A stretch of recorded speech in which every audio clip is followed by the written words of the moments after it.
লা ইলাহা ইল্লাল্লাহর সাথে মুহাম্মাদুর রাসূলুল্লাহ যদি লাগাইয়া দেয়, লা ইলাহা ইল্লাল্লাহর সাথে মুহাম্মাদুর রাসূলুল্লাহ লাগাইয়া দেয়, এ মুশরিক শিরিক করছে। আব্দুল্লাহ আল ফারুক বিন আব্দুর রহমান, আব্দুল্লাহ আল ফারুক বিন আব্দুর রহমান লামুজ হাবিদের এক নেতা। আপনারা যে ঈমান আনছেন কোন কলিমা পড়িয়া? জোরে কোন, আমার সাথে কোন, লা ইলাহা ইল্লাল্লাহু মুহাম্মাদুর রাসূলুল্লাহ। এই কলিমা পড়ে আমরা সবাই ইমানদার। আমরা যখন নাকি সকালে মক্তবে পড়ছি তখন হুজুররা আমাদেরকে এই কলিমাটা শিক্ষা দিছিলেন। কোন দিছেন কি না দিছেন না? হুজুরের মক্তবের হুজুরে আমাদেরকে ইমানের ট্রেনিং দিছেন, ইমানের শিক্ষা দিছেন। এই কলিমা পড়াইয়া আমরা মুমিন বানাইছেন। আমরা লা ইলাহা ইল্লাল্লাহু মুহাম্মাদুর রাসূলুল্লাহ এই কলিমা পড়ি সেটা আমরা সবাই ইমানদার। শুধু আমরা না, আমাদের বাপ, আমাদের দাদা, দাদার দাদা, দাদার দাদা, একবারে সাহাবায়ে কেরাম সহ সব এই কলিমা পড়ে মুসলমান। মানবেন না আপনারা? আমরা এই কলিমা পড়ে মুসলমান না অন্য কোন কলিমা ভরিয়া? আরো ধরে কোন অন্য কোন কলিমা ভরিয়া? না না, এই কলিমা ভরে আমরা মুসলমান। এখন আমি আসি ভাই, কেউ যদি বলে লা ইলাহা ইল্লাল্লাহর সাথে মুহাম্মাদুর রাসূলুল্লাহ যদি লাগাইয়া দেয়, লা ইলাহা ইল্লাল্লাহর সাথে মুহাম্মাদুর রাসূলুল্লাহ লাগাইয়া দেয়, এ মুশরিক শিরিক করছে। নাউজুবিল্লাহ কইতেন না? লা ইলাহা ইল্লাল্লাহর সাথে যে মুহাম্মাদুর রাসূলুল্লাহ লাগাইবে এ শিরিক করছে, এ মুশরিক। আপনারা কোন তার এই ফতোয়া মতে ফতোয়া কইছে যে এর নামটা আমি পরে কইমো, নামটা পরে কইমো, আগে কথাটা শুনে নেন, কথাটা শুনে নেন। যে লা ইলাহা ইল্লাল্লাহর সাথে মুহাম্মাদুর রাসূলুল্লাহ লাগাইয়া কইব এ শিরিক করছে, বেঈমান। আমি আপনাদেরকে জিজ্ঞাসা করি, তার ফতোয়া মতে আপনারা ঈমানদার না বেঈমান? তার ফতোয়া মতে আপনারা ঈমানদার না বেঈমান? আপনারা না, একবারে সাহাবারা পর্যন্ত, মা ঠিক না ঠিক? এর উপরে মাদান দেব। তার ফতোয়া মতে আমরা সবাই ঈমানদার না, সবাই বেঈমান। শুধুমাত্র হে আর হের বাবা ঈমানদার। কি কোন আপনারা? হে আর হের বাবা ঈমানদার। হে ওই মুহাম্মাদুর রাসূলুল্লাহর বাদ দিয়ে সেরে কলিমা পড়ছে, তাহলে হে আর হের বাপ ঈমানদার। তার ফতোয়া মতে আপনারা একজনও ঈমানদার না। মানবেন এই ফতোয়াটা? আরো দূরে কোন মানবেন? সবাই কোন মানবেন? মানেন না কইলে তুই তো না। কেন মানবেন না? আপনারা যে লা ইলাহা ইল্লাল্লাহর সাথে মুহাম্মাদুর রাসূলুল্লাহ লাগাইয়া বলছেন, এটা কি কোনো হাদিসও আছে? প্রমাণ দিতে পারবেন কি? এটা দেখবার দরকার। আপনাদের কাছ থেকে আমি প্রমাণ নেবার চাইবো না, আমিও এটার প্রমাণ দিব। আগে কোন লা ইলাহা ইল্লাল্লাহর সাথে মুহাম্মাদুর রাসূলুল্লাহ মরণ পর্যন্ত লাগাইয়া রাখতাম কিনা? সবাই চাই কিনা মুহাম্মাদুর রাসূলুল্লাহ লাগাইয়া থাকতো কিনা? এই কলিমা লই আল্লাহর দরবারে যাইমু, রাজি আছি? তাহলে এখন শুনেন, হে ঈমানদার না আমরা ঈমানদার, এটা ঠিক করতাম হইব দলিল প্রমাণের দ্বারা। কখন লাগবো? বলতে হইব দলিল দিয়া। আমরা ঈমানদার খালি কইলে হইব না। হে তো কইছে মুহাম্মাদুর রাসূলুল্লাহ লাগাইলে শিরিক হইয়া জায়গা। তাহলে আমরা এখন দেখি কোন হাদিসের মধ্যে আছে কিনা নাই মুহাম্মাদুর রাসূলুল্লাহ লাগাইয়া। যদি থাইক্কা দেখে আমরা ঈমানদার, আর না থাইক্কা দেখে হে ঈমানদার। মা ঠিক না ঠিক? আল্লাহ আমি এর প্রমাণ দিতে হইলে একটা দুইটা হাদিস কই। এই দুইটা হাদিসের তর্জমা খালি কোনো সময় নাই। আপনাদেরকে জিজ্ঞাসা করি, আমার নবী কি মেরাজে গেছেন? জোরে কোন না? আপনারা ভয় পাইতেছেন? কোনো ভয়ের কারণ নাই, ভয়ের কারণ নাই। কোরআন হাদিসের কথা বলতেছি। আল্লাহর নবী যে মেরাজে গেছেন শরীরে না রূহ বাড়াই দিছেন? জাগ্রত অবস্থায় না ঘুমের অবস্থায়? আল্লাহ রাসূল সাল্লাল্লাহু আলাইহি সাল্লাম আল্লাহর সাথে যত সময় কথা বলার দরকার এত সময় কথা হইছে। কথার পরে আল্লাহ রব্বুল আলামিন জিবরাইলে কইলা, আমার নবীর যেখান থেকে আনছো এখানে দিয়ে আসো। আর এর আগে 7 আসমানে কি আছে দেখাও, 7 জমিনে কি আছে, 7টা জাহান্নামে কি আছে, 8টা বেহেশতের মধ্যে কি আছে, এগুলা দেখাইয়া আমার নবীরে নিয়ে সেরিয়া নবীর জায়গা পৌঁছাইয়া দাও। জিবরাইলে নিয়ে সেরিয়া 7 আসমানে কি আছে, 7 জমিনে কি আছে, 7 জমিনে না 7টা দুজখে কি আছে, 8টা বেহেশতের মধ্যে কি আছে, সবগুলা দেখাইছেন।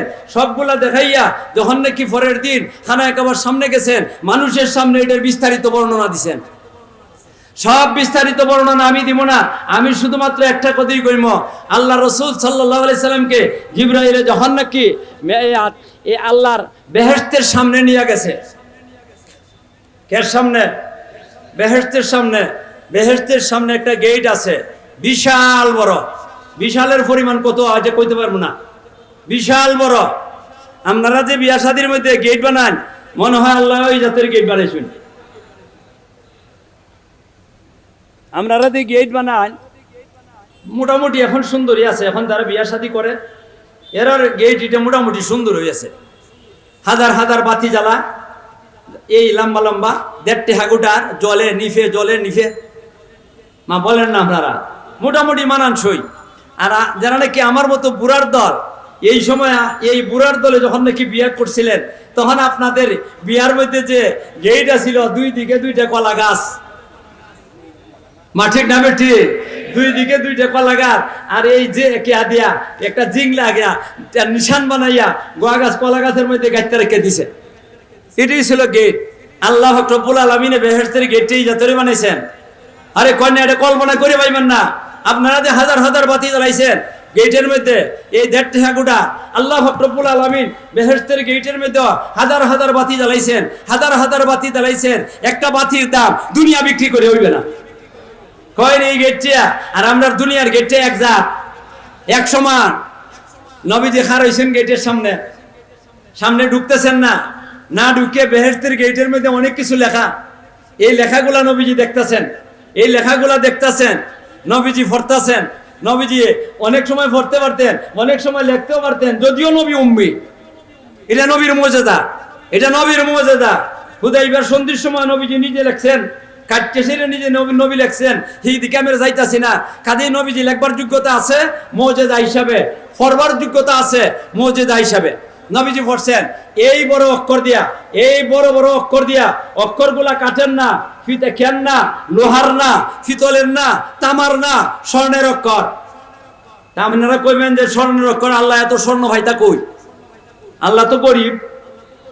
মা বলেন না আল্লাহ গরিব না, আপনারা ধনী।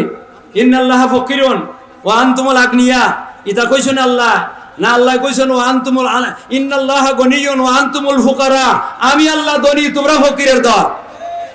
মা ঠিক না বেঠিক? ব্রুনাইয়ের বাদশাহ কি করতে পারে? বিমান বানাইতে পারে স্বর্ণ দিয়া। আর আমার আল্লাহ সোনার অক্ষর দিয়ে সেরিয়া, এটা লেখবার লাগি স্বর্ণ পাইবেন না। স্বর্ণ দিছে কে? আরে দুই কোন কে দিছে? নবী করিম সাল্লাল্লাহু আলাইহি সাল্লাম সাদেক বলতাছেন, নবী বলতাছেন স্বর্ণের অক্ষর দিয়ে লেখছেন।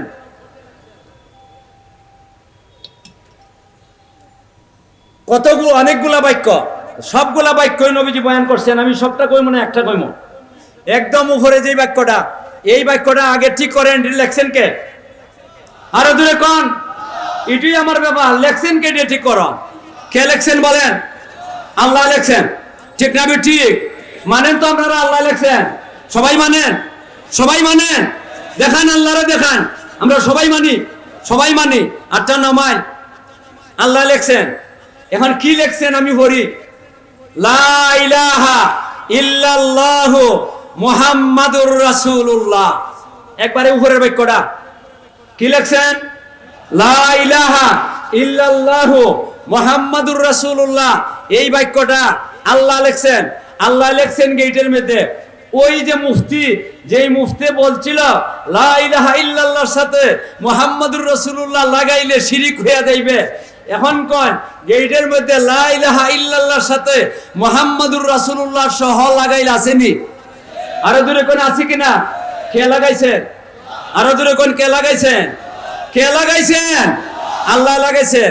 তখন মুফতির কাছে আই আমি, ও মুফতি, তুমি যে কইলা লা ইলাহা ইল্লাল্লাহর সাথে যে ওই মুহাম্মাদুর রাসূলুল্লাহ লাগাইব, সে শিরিক করলো, মুশরিক হয়ে গেছে গিয়া, গেটের মধ্যে লাগাইছে কেডা? তাইলে আল্লাহরে কি কইলো? এ ফতুয়া দিয়ে আল্লাহরে কিতা বানাইলো? মুশরিক বানাইছে। বলেন, আল্লাহরে মুশরিক বানাইছে। হে বানাইছে, আমরা বানাইছি না। এই মুফতি কারে মুশরিক বানাইছে? আল্লাহরে মুশরিক বানাইছে। মুশরিক ইমানদার না বেঈমান? তাহলে হে ফতুয়া দিয়া আমার আল্লাহরে বেঈমান বানাইছে, যেই মুফতির ফতুয়ার তারা আমার আল্লাহরে বেঈমান বানায়। আমার আল্লাহ দুনিয়ার মধ্যে 2,24,000 নবী রাসূল পাঠাইছেন শিরককে দুনিয়ার থেকে মিটাইবার জন্য, আর এই বেঈমানে আইয়া ছেড়ে আমার আল্লাহরে মুশরিক কয়। যেই বেঈমানে যে নাকি আমার আল্লাহরে মুশরিক কয় সে বেঈমান বেঈমান বেঈমান। এ বেঈমান হের ফতুয়া হে কাফির, তার ফতুয়া সে কাফির, ঠিক না? ঠিক নামটা কই মনে পড়ে? একটা হাদিস শোনাইলাম, আর একটা হাদিস কই আপনাদেরকে। কইম কই মনে সময় একবারে অন্তিম হয়ে গেছে গিয়া। আচ্ছা দেখা যাও, আমি কইতে পারি, যতটুকু কইতে পারি অতটুকুই কইম। এরপরে তা খেতে কি করবো, আমার কোনো ক্ষমতা নাই। যা বলবার ক্ষমতা আছে তাই বলবো। আর একটা হাদিস কই, আল্লাহ রসুল ইসলামের দাওয়াত দেওয়া শুরু করছিলেন আপনাদের সিলেট শহর থেকে। মা বলেন না কোন শহর থেকে? মক্কা নগরীর থেকে ইসলামের দাওয়াত দেওয়া শুরু করছিলেন। বলেন না কোন নগরীর থেকে? মক্কা নগরীর থেকে ইসলামের দাওয়াত দেওয়া শুরু করছিলেন। মক্কার দাওয়াত দেওয়ানোর পরে মানুষ বেশি মুসলমান হয়েছে না, গোটা কয়েকজন মুসলমান হয়েছে। আবার যারা মুসলমান হয়েছে তারার উপরে নির্যাতনের স্টিম রুলার চালাইছে। আবু জেহেল বাহিনী করছে কিনা করছে না, এই জন্য কেউ মুসলমান হইল তারা আত্মগ্রহণ করে থাকে, অনেকে নবীর কাছে যাইতো ভয় পায়। আল্লাহু আকবার। কিন্তু এই যে দাওয়াতটা কিন্তু মক্কার ভিতরে সীমাবদ্ধ রয়েছে না, মক্কার বাহিরে অনেকগুলা ছোট ছোট গ্রাম আছে, অনেকগুলা ছোট ছোট গ্রাম আছে। এই গ্রামগুলোর মধ্যে পর্যন্ত ইসলামের দাওয়াত পৌঁছে গেছে গিয়া। দাই মানুষ না মানুষ এটা ভিন্ন কথা। এই গ্রামগুলোর মধ্যে একটা গ্রামের নাম আমি বলি, আলিম ওলামা যারা আছেন সবাই এই গ্রামের নাম শুনছেন, কিতাবও দেখছেন। আর যারা আলিম না এরা হয়তো কেউ শুনছেন কেউ শুনছেন না। আমি এখন নামটা কই, এই গ্রামটার নাম হয়েছে গেফার নামক একটা গ্রাম। এই গ্রামের মধ্যে যখন নাকি ইসলামের দাওয়াত পৌঁছে গেছে, ইসলামের দাওয়াত পৌঁছানোর পরে এই গ্রামের মধ্যে একজন মধ্য বয়সের একজন মুরব্বী, একবারে ছোট না আর একবারে বুড়াও না, 70 বছর হয়ে গেছে গিয়া, মধ্য বয়সের, 40 থেকে নিচে আছে বয়সটা, 40-এর নিচে আছে বয়সটা। এই মুরব্বী সাহেবের কাছে খবরটা গেছে মক্কার মধ্যে একজন নবী আইছেন, উনি আখিরি নবী হিসাবে দাবি করছেন, উনি আখিরি নবীর দাবি করছেন। এই কথাটা যখন নাকি মধ্যম বয়সের মুরব্বী শুনছেন, শুনানোর পরে আল্লাহ এই মুরব্বী বলতেছেন মক্কাতে একজন নবী আইছে, তাইলে এই নবীরও তো দেখবার দরকার, উনি কি কয় কি বলে। নামটা কইমো মুরব্বীর নামটা নামটা কইলেন আপনারা শুনছেন ওনার নাম। আলিম ওলামা তো শুনছেন, কিতা ওনারা তো এই কিতাবের মধ্যে পাইছেন। উনি হইলেন হযরতে আবু যর গিফারী রাদিয়াল্লাহু তাআলা আনহু। নাম শুনছেন আপনারা? এই আবু যর গিফারী রাদিয়াল্লাহু তাআলা আনহু কারণ আমি মক্কাতে যাইমু, নবীর সাথে দেখা করে আইমু। যদি ভালো দেখি তে নবীর কথা মাইনে নিমু, আর ভালো না যদি মনে করি ভালো না, নবী এটা প্রতারক, নবী অন্যতা, তাইলে আমি তার কাছে ঈমান আনবো না। এই নিয়ত করে মক্কা শহরের ভিতরে ঢুকছেন, খানায়ে কাবার সামনে গেছেন। আর ওই সময় খানায়ে কাবার চতুর্দিকে মানুষ আর মানুষ। আর একবারে সবচেয়ে বড় কাফির যেটা, সবচেয়ে বড় নবীর দুশ্মন যেটা, হ্যাঁ ওইখানে আছে, ওইটা আবু জাহাল। বলেন নাম না রায়কে আবু জাহাল। আল্লাহ রসুল কন মুসা আলাইহিস সালামের একটা ফেরাউন আছিল, আমারও একটা ফেরাউন আছে। মুসা আলাইহিস সালামের ফেরাউনের থেকে আমার ফেরাউন আরো বড় জঘন্য। এই ফেরাউন হইল আবু জাহাল, হ্যাঁ ওইখানে আছে। তার দল বলল ইয়া। এখন এই মুরব্বী খানায়ে কাবার থেকে একটু দূরে সরছেন, দূরে সরিয়ে দাঁড়াইছেন। উনি তো নবীর বাড়ি চিনেন না, আবার বাড়ি থেকে শুনছেন আবু জেহেলের বাহিনী নবীর উপরে একটু আক্রমণ করে, নবীর সাহাবীদের উপরে আক্রমণ করে। এগুলা শুনিয়া উনি একটু চিন্তা করতেছেন, কাউকে জিজ্ঞাসা করলে তো অসুবিধা পড়বো, আর জিজ্ঞাসা না করলে নবীর বাড়ি ওভাইব না। এদিক সেদিক চাওয়াচাবি করিয়া একটা যুবক ছেলেরা দেখছেন, খুব সুন্দর, মোটা সোটা, টল ফিকারের, বেটাটার মতো, বাহাদুরের মতো লাগতেছে, নুরানি চেহারা, বোঝা যায় চেহারার থেকে নূর ফুটতেছে। যুবক একবারে অল্প বয়সের। এই যুবক যখন নাকি ওনার দিকে চাইছে, হযরতে আবু যর গিফারী হাত দিয়া, মুখ দিয়ে ডাক দেন না ডরাইয়া। আবু জেহেলের বাহিনী শুনে যদি অসুবিধা হয়ে যাবে গিয়া, হাত দিয়ে ইশারা ডাক দিছেন। যুবক বালা, এই কারণে মুরব্বীর কথা শুনে আইসে গেছেন। এই মুরব্বীর হয়তো কোনো হাজত আছে, কোনো দরকার আছে, আমি তার হাজতটা পুরা করে দিব। আইসেন, আমাদের পরে বলতেছেন, জনাব আপনি কি চান? কন্যা বাবা আমি চাই একজন মানুষের কথা জিজ্ঞাসা করবার। কোন বলো কি? আপনি বলেন কি? একজন নবী আইসেন শুনছি তোমাদের শহরে। কহ আইসেন তো, আপনি কি করবেন? এই যুবকে বলতেছেন আইসেন তো, উনি আখিরি নবী হিসাবে দাবি করছেন, আছেন উনি ওই শহরেই আছেন, আপনি কি করবেন? মানে আমি আইসি ওনার সাথে সাক্ষাৎ করবার, ওনার বাড়িতে যাইবার। মানে ঠিক আছে, কোনো অসুবিধা নাই, আপনি চিন্তা করেন কারণ নাই, আমিও নবীর বাড়িতে যাইমো, আমার সাথে চলো। এরপরে বলতেছে এই যুবকে, দেখেন সাবধান, আমি তো যাইমো, আপনি আমার ফিসে থাকবেন, আমার বরাবরে হাঁটবেন না, বরাবরে হাঁটলে আবার অসুবিধা আছে। পিছে পিছে আমি যেই দিকে যাই ওই দিকে যাইবেন আপনি। আর রাস্তার মধ্যে যদি কোনো অসুবিধা দেখি, তাহলে আমি মাটির মধ্যে বসে যাইব। আর আমার জুতাটা খুললে আমার পকেটের মধ্যে সুই আর সুতা আছে, আমি আমার জুতা সেলাই করা শুরু করে দেব। এটা জান বাসাই বললে কি তা করে এরা চলেন। আমি বইয়া জুতা সেলাই করবো, আর তুমি আমার কোনো কিছু জিজ্ঞাসা করতে পারবে না, আমার কাছে দাঁড়াইতে পারতা না, তুমি সামনের দিকে চলতে থাকবা। তুমি যদি অনেক দূরও যাওগা, তারপরও তুমি নিশ্চিত থাকো আমি নবীর বাড়ি, তোমার বাড়ি নবীর বাড়িতে দিয়া হয়ে আমি আমার বাড়িতে যাব। মুরব্বী যুবকের কথা শুনে মনটা খুশি হয়েছে, রাস্তা দিয়ে যাওয়া শুরু করছেন, গেছেন নবীর বাড়ি পর্যন্ত, কোনো রকমের অসুবিধা হয়েছে না। আল্লাহ, আর এরপরে ঘরের সামনে গিয়ে বলতাছে, এই ঘরের ভিতরে আপনি ঢুকে যান, এই ঘরের ভিতরে আপনি ঢুকে যান, আর আমিও ওইখানে ঢুকবো। উনি ঢুকছেন। যেই যুবক রে রাস্তা চিনাইবার লাগে নিলেন রাহবর, পথের রাস্তা দেখাইবেন, রাস্তা দেখাই লয়ে যাবেন, উনি কে? উনি হইলেন হযরতে রাসূল করিম সাল্লাল্লাহু আলাইহি সাল্লাম, ওনার আপন চাচাতো ভাই, ওনার মেয়ে কলিজার টুকরা ফাতেমা রাদিয়াল্লাহু তাআলা আনহার মেয়ে, এই মেয়ের জামাই হযরতে আলী রাদিয়াল্লাহু তাআলা আনহু। তাইলে ভালো জায়গা তুই জিজ্ঞাসা করছেন না খারাপ জায়গা জিজ্ঞাসা করছেন? ভালো জায়গা জিজ্ঞাসা করছেন। আবু যর গফারি মসজিদ ঘরের ভিতরে ঢুকছেন, নবীও এই আবু আলী রাদিয়াল্লাহু তাআলা ঘরের ভিতরে ঢুকছেন, ঢুকিয়া গিয়ে বইয়া গেছেন, গিয়া আলী রাদিয়াল্লাহু তাআলা বইয়া গেছেন, আর হযরতে আবু যর গফারি রাদিয়াল্লাহু তাআলা বসে গেছেন। বইয়া নবীর চেহারার ভাই চাইছেন, ভালো করে চাইছেন। জীবনে কোনোদিন দেখছেন না এই আবু যর গফারি নবীজিরে, জীবনে কোনোদিন দেখছেন না, এই আজকে প্রথম দেখলেন। আর প্রথম দেখাতে ওনার মনের মধ্যে একটা ইয়াকিন হয়ে গেছে গিয়া, হায় হায় রে, এত সুন্দর চেহারা, এত সুন্দর চেহারা জীবনে কোনোদিন দেখি নাই, এমন সুন্দর চেহারা জীবনে কোনোদিন দেখি নাই, এমন চেহারা কোনোদিন মিথ্যাবাদীর চেহারা হইতে পারে না। আর সৌন্দর্যের কারণে ফেডের বুকও লাগতেছে না, বইয়া বইয়া দেখতেছেন আর কথা শুনতেছেন। শেষের দিকে দিনের শেষ হয়ে গেছে গিয়া, এখন উনি বাড়িতে চলে যাই, তুইব না রাস্তাঘাটের মধ্যে নিরাপদ না, আবু জেহেল বাহিনীও আছে, তারপরে আরো চোর ডাকাইতেরও ভয় আছে।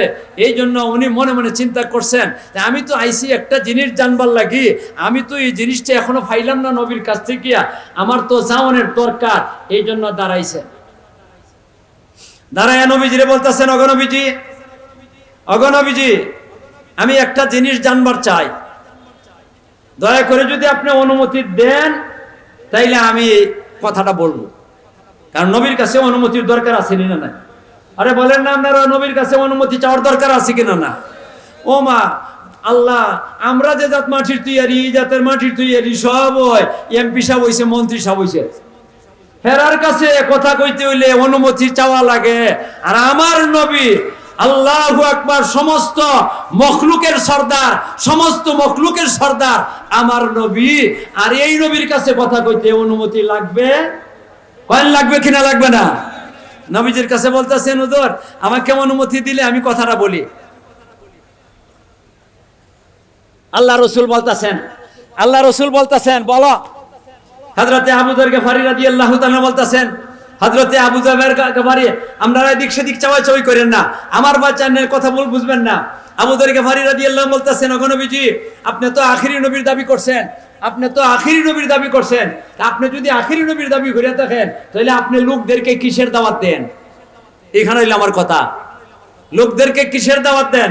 হযরতে আবু যর গফারি রাদিয়াল্লাহু তাআলা নূরে আল্লাহর নবী বলতেছেন, হে আবু যর গফারি, হে আবু যর গফারি, আমি লোকদেরকে বলি, আমি লোকদেরকে বলি, বলো বলো বলো লা ইলাহা ইল্লাল্লাহু মুহাম্মাদুর রাসূলুল্লাহ।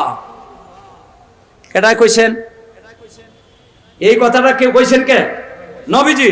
লা ইলাহা ইল্লাল্লাহু বলেন, লা ইলাহা ইল্লাল্লাহু মুহাম্মাদুর রাসূলুল্লাহ। এই কথাটা বলছেন কে? আমার নবী। আমি লোকদেরকে দাওয়াত দেই, তোমরা বলো লা ইলাহা ইল্লাল্লাহ মুহাম্মাদুর রাসূলুল্লাহ, লা ইলাহা ইল্লাল্লাহ মুহাম্মাদুর রাসূলুল্লাহ। আগে বলছিলেন, লেখছিলেন, আগে লেখছিলেন আল্লাহ গেটের মধ্যে লা ইলাহা ইল্লাল্লাহ মুহাম্মাদুর রাসূলুল্লাহ, আর এখন নবী জবান দ্বারা বললেন লা ইলাহা ইল্লাল্লাহ মুহাম্মাদুর রাসূলুল্লাহ। আর মুফতির কথা এখন আনেন। মুফতি কি বলছিল? মুফতি বলছিল যে কি লা ইলাহা ইল্লাল্লাহর সাথে মুহাম্মাদুর রাসূলুল্লাহ লাগাইব, ইয়া মুশরিক, ইয়া মুশরিক। তাহলে আল্লাহর নবী, আমার নবী, আপনার নবী, নবী কি করছেন? লা ইলাহা ইল্লাল্লাহর সাথে মুহাম্মাদুর রাসূলুল্লাহ লাগাইছেন। কোন লাগাইছেন কি না লাগাইছেন না? তাহলে মুফতির কথা মতে, মুফতির কথা মতে, অন্যের কথা না, এই নতুন মুফতির কথা মতে আল্লাহর নবী রে হে কি কইল? নবী লা ইলাহা ইল্লাল্লাহর সাথে মুহাম্মাদুর রাসূলুল্লাহ লাগানোর কারণে মুফতির কথা মতে আমার নবীর মুশরিক কইল। বলেন আপনারা কইছে কিনা কইছে না? কইন বলছে কিনা বলছে না? আমার নবীরে যে কি করব মুশরিক কইব, আমার আল্লাহরে যে মুশরিক কইব, হে বেঈমান, বেঈমান, বেঈমান। ঠিক না বে ঠিক? এখন আপনারা কোন আল্লাহর কথা মানবেন, রাসূলের কথা মানবেন, না এই মুফতির কথা মানবেন? কোন আল্লাহর কথা মানবেন, রাসূলের কথা মানবেন, নাকি মুফতির কথা মানবেন? না না, মুফতির কথা আমরা মানি না। এ মুফতি না, এ মুফতিন ফিতনাবাদ। এ সমাজে ফিতনা ছড়াইতে চায়, এ সমাজে ফিতনা ছড়াইতে চায়। ও ভাইয়ারা আমার, এই কলিমা যেটা আমরা কলিমায়ে তয়্যিবা বলে থাকি, যেই কলিমারে আমরা কলিমায়ে তয়্যিবা বলে থাকি, বলেন আপনারা এই কলিমারে আমরা ধরে রাখতাম, কয়েন ধরে রাখতাম, শক্ত হাতে ধরে রাখতাম, না এই মুফতির কথা আমরা নরবরে হয়ে যাবো? কয়েন মুফতির কথা নরবরে হয়ে যাবো? কারা কারা আমরা এই কলিমারে শক্ত হাতে ধরতাম? আল্লাহ তুমি আমাদেরকে মরণ পর্যন্ত, যখন আমাদের জানটা আজরাইল বাহির কইরা নিয়ে যাইবেন, ওই সময়ের জন্য লা ইলাহা ইল্লাল্লাহু মুহাম্মাদুর রাসূলুল্লাহ বলতে পারি। আল্লাহ তুমি আমাদেরকে তৌফিক দান করো, আল্লাহ তুমি আমাদেরকে তৌফিক দান করো। তাইলে ভাইরা আমার, আল্লাহ কোন সব ক্ষতির পথে, সব ক্ষতির পথে, শুধুমাত্র চার কাজ যারা করবে এরা ক্ষতির পথে না। এরা এক নম্বর হইল যারা ঈমানকে ধরে রাখবো। আপনারা ঈমানকে ধরে রাখতে রাজি আছেন? এখন আপনারা বলবেন একটা কথা, যে আমি বলছিলাম যে এই মুফতি ফতোয়া দিছে, ফতোয়ার না, ফতোয়া দেওরা মুফতির নামটা কইতাম, কইমু কইমু? এই মুফতির নাম হইল আব্দুল্লাহ আল ফারুক, আব্দুল্লাহ আল ফারুক, আব্দুল্লাহ আল ফারুক বিন আব্দুর রহমান, আব্দুল্লাহ আল ফারুক বিন আব্দুর রহমান, আব্দুল্লাহ আল ফারুক বিন আব্দুর রহমান, আব্দুল্লাহ আল ফারুক বিন আব্দুর রহমান, লামুজ হাবিদের এক নেতা।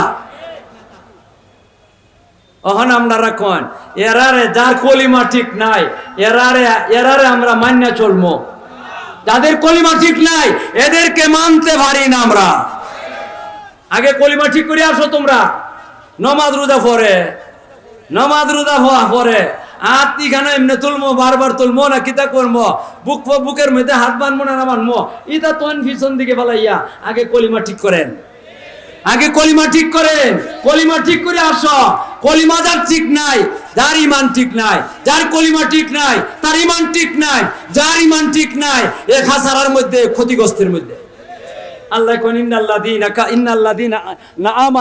ইন্নাল্লাযীনা আমানু, যারা ঈমান আনবো এরাই ক্ষতির থেকে বাঁচা থাকবো, এরাই ক্ষতির থেকে বাঁচা থাকবো।